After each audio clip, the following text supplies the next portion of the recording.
الله يبارك فيك. سنسألك عن بعض الأمور هل تفطر الصائم أم لا؟ تفضل. تذوق الطعام دون بلعه. لا يفطر. استعمال فرشاة الأسنان والمعجون. لا تفطر لأنه لا يبلعه. بلع النخامة أو البلغم. لا يفطر. دخول الغبار في الأنف أو ذرات الطحي المتطايرة بغير قصد. لا يفطر. استنشاق دخان البخور.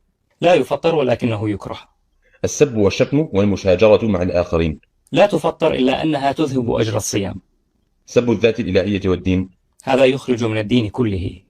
الله المستعان. ترك الصلاة. قال النبي صلى الله عليه وسلم: من تركها فقد كفر. المضمضة والاستنشاق أثناء الوضوء. لا بأس به ولا يؤثر على الصيام، لكن لا يبالغ بالاستنشاق. السباحة أو الاغتسال. لا تفطر. وضع العطور أو الروائح. لا تفطر.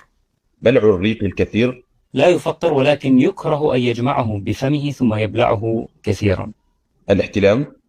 لا يفطر لأنه ليس بيده، هذا أمر يحدث رغما عنه. طيب العادة السرية. هذه تفطر. استخدام السواك. لا يفطر ولكن لا يستخدم السواك الذي يضاف إليه نكهات، أما السواك العادي لا يفطر. تقبيل الزوجة. لا يفطر. قص الأظافر وإزالة شعر الجسم. لا يؤثر على الصيام. الغيبة والنميمة وقول الزور. هذا لا يفطر إلا أنه يذهب أجر الصيام. الأكل أو الشرب نسيانا. لا يؤثر على الصيام. استخدام الكحل ووسائل التجميل.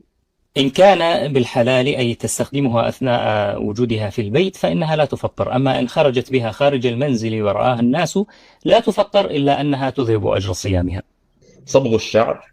لا يفطر، ونقول فيه ما قلنا بالكحل. التدخين والشيشة. يفطر. استماع الأغاني ومشاهدة المسلسلات.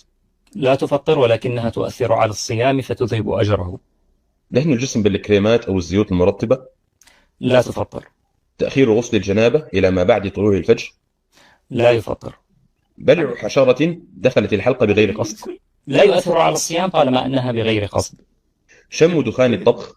لا يفطر ولكن يكره الإكثار من ذلك حتى لا يكون حيلة على بل الريق وما شابه ذلك. جزاكم الله خيرا يا شيخ. بارك الله فيك وجزاك خيرا.